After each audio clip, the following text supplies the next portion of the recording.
Cristiano Ronaldo abibaho kuri TikTok live ndabikwereka n'utunuranze ikiganiro Cristiano Ronaldo ari live ndakwereka umuntu witwa Shahrukh umukinnyi wa filime ari live afite amafaranga ari mu bantu bafite amafaranga menshi ku isi ndakwereka Jackie Chan abiriho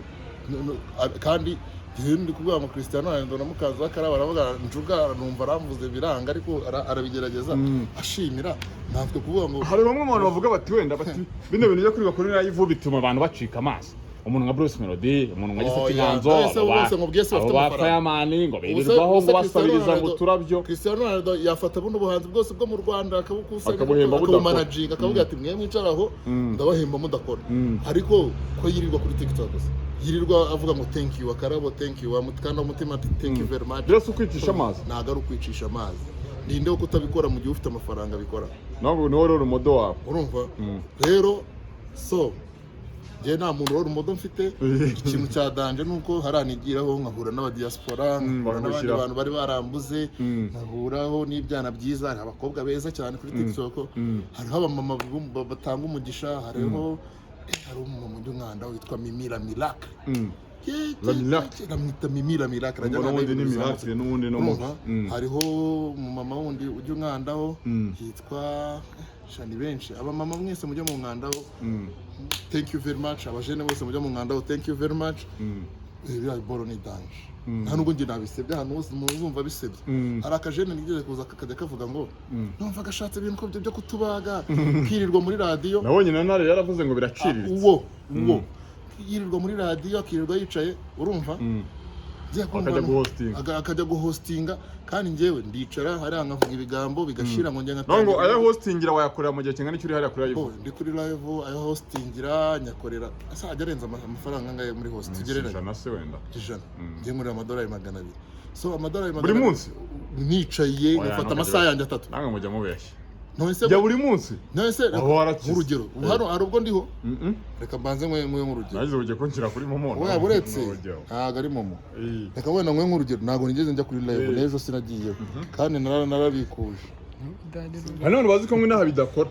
yande bazi ko bidakora bihangana ahubwo bige kubikoresha dore hano ubu ngubu nifite ahangaye aya nangahe 25 amadolari 25 nande y'amanyarwanda ni inote hafi ya 40 na 36 gutyo na 5 inote hafi ya 36 akamukwereka mu manyarwanda naho bahita babinyereka mu mafaranga mu Rwanda dore nyine ari yose 37 mu Rwanda wayitubikuza sinabikuza ko bazi ko se ngo bitinjiza na Jessica izerwa abwira abantu ko bitinjiza naha nibikora rwose hano by'ibitiko uyu nguyu nawe uyu nguyu Jay yamenyereye biraye boro by'imbuga nkoranyambaga ziwabo urumva ateka ko arizo zinjiza kandi hano natwe twaje kwisobanukirwa TikTok naha ngo ntabwo yinjiza mani irinjiza umuntu utarekoresha TikTok urubuga rwa TikTok narugeho TikTok naje kuvumbura ko na zino mbuga zindi dusuzugura za Facebook na Instagram na Snap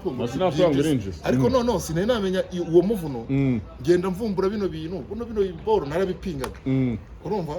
hari nk'umujama wanjye yitwa Didiman yarambwiye ngo bino bintu abijyaho yagize isoni urumva yumvaga atahura n'abajama amaze akajya agira isoni akaba se bino bintu ndabijyaho nimura n'abara bajama birirwa bambwa ngo tap mutapinga kuzamuka ngo tap urumva Didiman amaze kubimbwira ariko ejo bundi none twongeye kuganira hamwe ati ubu ngubu nsigaye nishema ko abantu agiye gisoni none ari mwebwe dusigaye tubihuriraho urumva we bari bigezemo mbere yarasobanuye ati bino bintu byamburiye akamodoka kandire bari akazi kwirirwa asabiriza ako wowe usabiriza ntabwo wadufasha ukadukoresha ibiganiro ugasabirizaho hari gusabiriza birenze kuri ariko gusabiriza mu byiti wowe ko usabye amafaranga ukayarya wenyine cyangwa se ko nzaguhereza aya sabye ndese kandi uru rutindi cyo ukoze akamubwiza kuri Jay nutanganje akanyenyeri izina ry'Imana umenye ko nanjye nzabikwishyura aho raro imodoka ruparitse nzashiramo umusumari ayo uzakoresha ni menshi cyane kurenza bari kumva banze tubwire iby'urwo Rwanda wambaye Uganda barwita mbanira ariko ujye ubanira nawe neza abantu wowe uri kuza aza kujyana mu rugo mwasaje ago ndugara wabaye je ndugara wabaye uteganya kuzarongora ryari wese urabiteganya urongora naye nzarongora Jeni wera rumodo wawe ni rumodo wanjye nyine kundusha ubushobozi muhamaye amafaranga yanjye ufite amafaranga yanjye muri telefone yawe wankandi akanyenyeri ukaba amafaranga yanjye amafaranga n'aya promotion nyine mereza amafaranga muri promotion umugabo witwa Kitoko Bibarwa akoze indirimbo y'amateka yitwa ngo iki Kitoko ndimo nyine yitwa ngo iki yitwa hajyabi zena yanze bana yitwa Eva indirimbo yitwa Eva by Kitoko kuri Instagram kuri YouTube ya Kitoko urebe indirimbo yitwa Eva by Kitoko njugo ariko gusambana ryari apo akumva nk'ibibazo ugiye kumbaza ubyo wajye bibaza n'weri no bibaza ko imbaza jewe avuzwa musa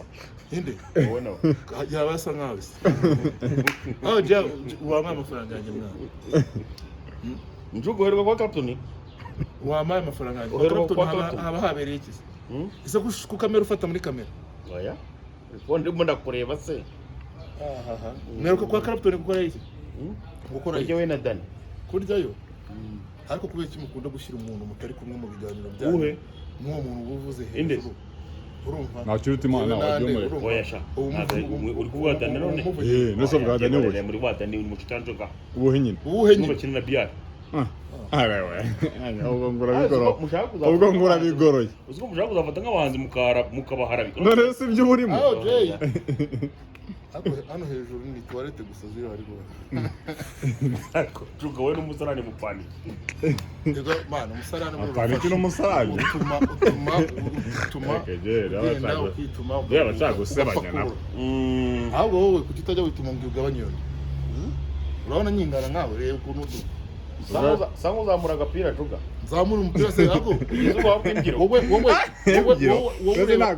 ureba bari abantu ureba bari abakobwa ukoresha ibiganiro kumva wajya unshuka nkabo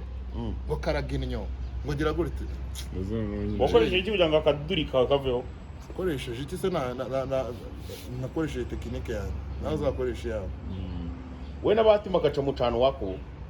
ko bahatima gaca umupfiti yarambeshyiraga ngo ndaramone kwa bahati ejo bundi ngo bataramone iwacu none ubuse uzongera ubusabanye abiwi ariko batabayeho neza je batabayeho neza uje muri ejo ndi ajana mu modoka nziza si yarongoye inde watubwiye nde ari imeye ko ari cyo ngicyo cyatumye mfata moto afungwa watubwiye nde juga afungwa kubera guharabika kandi ukunda imana n'abatari mu bamureze ukunda guharabika amana n'abati ari mu bamureze bataka amavuta njuga niyo mutanga amwanya wande njuga sikari mu byo kwa nuza kwa mutanga wamnya wande kwa Kejoni wande mutanga wamnya wa wande jihad nta kintu namuvuzeho oya wowe jihad nta kintu namuvuzeho wowe ariko jihad naza shanjoka ibintu azagukorera azankorera namutwaye iki bibatera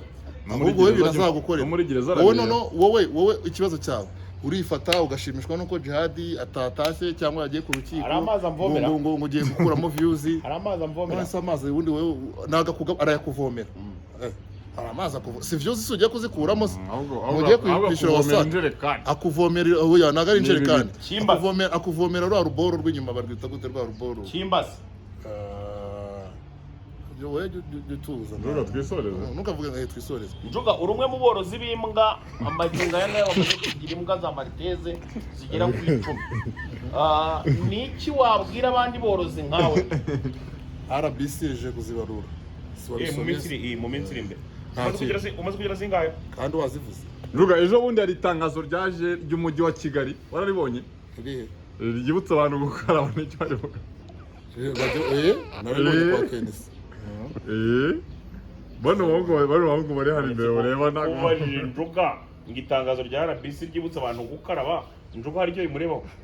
ariko hari uwo bitareba nta n'uwo bitareba birakureba nawe birakureba n'ubundi biramureba hari uwo bitareba ku batabikora nyine babikore hari uwo bitareba si ibyo bintu nawe bitareba akubajije ngo niki wabivugaho kandi mbivuze nawe rirakureba mbese reka mubaze mwana ninde muntu ufite ibiboro hano byinshi umeze nk'umuntu ni uko kudakaraba none se biriya biboro biza gutyo gusa